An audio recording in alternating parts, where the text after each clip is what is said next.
Assalamualaikum warahmatullahi wabarakatuh. Perkenalkan, nama saya Malonus Gantoro.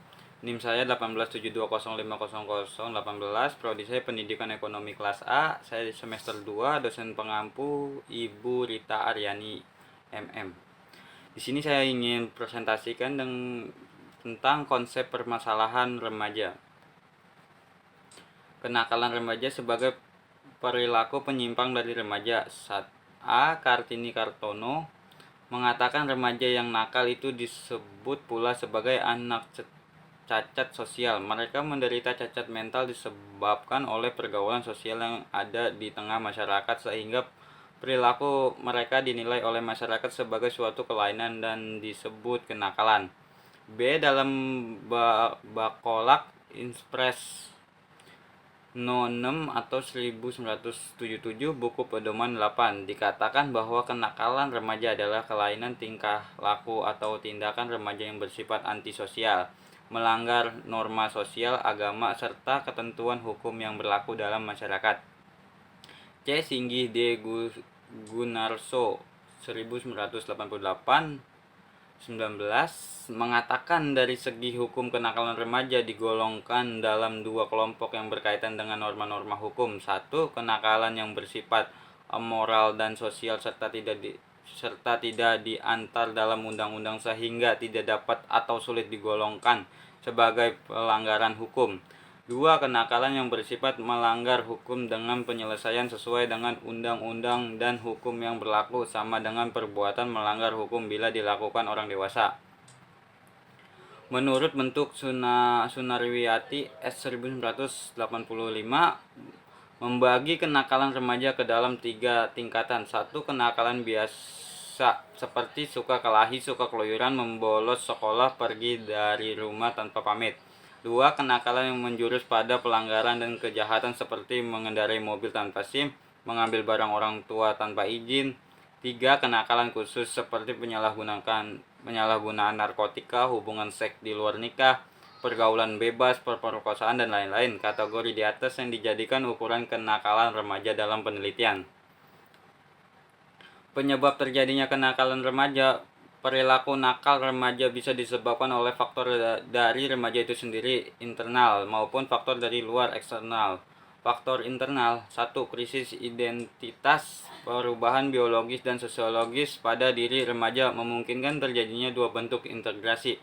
Pertama, bentuknya perasaan akan konsistensi dalam kehidupannya. 2. Tercapainya identitas peran kenakalan remaja terjadi karena remaja gagal mencapai masa integrasi kedua. 2. Kontrol diri yang lemah. Remaja yang tidak bisa mempelajari dan membedakan tingkah laku yang dapat diterima dengan yang tidak dapat diterima akan terseret pada perilaku nakal. Faktor eksternal. 1. Keluarga, perceraian orang tua. Tidak adanya komunikasi antar anggota keluarga atau perselisihan antar anggota keluarga bisa memicu perilaku negatif pada remaja.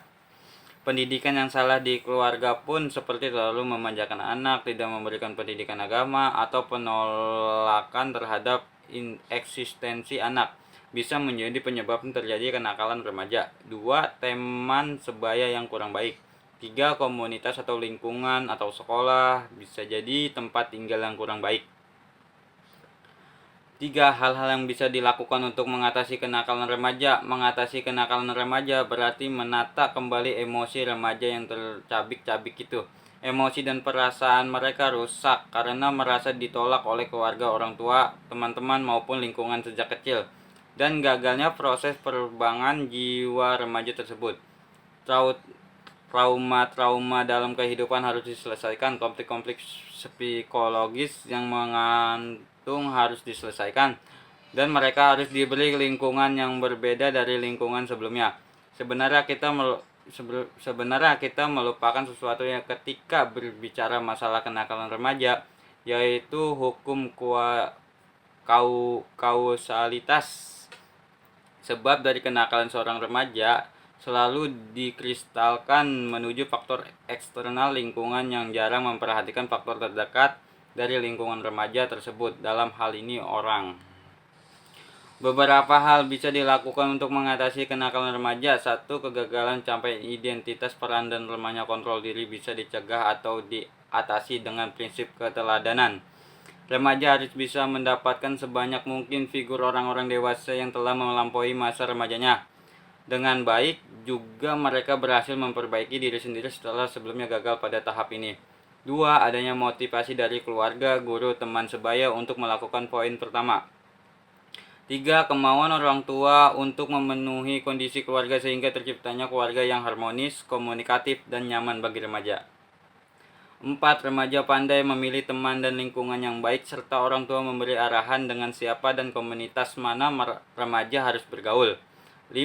Remaja membentuk ketahanan diri agar tidak mudah terpengaruh jika ternyata teman sebaya atau komunitas yang ada tidak sesuai dengan harapan. 6. Pemberian ilmu yang bermakna yang terkandung dalam pengetahuan orang memanfaatkan film-film yang bermuasa moral, media massa maupun perkembangan teknologi lainnya.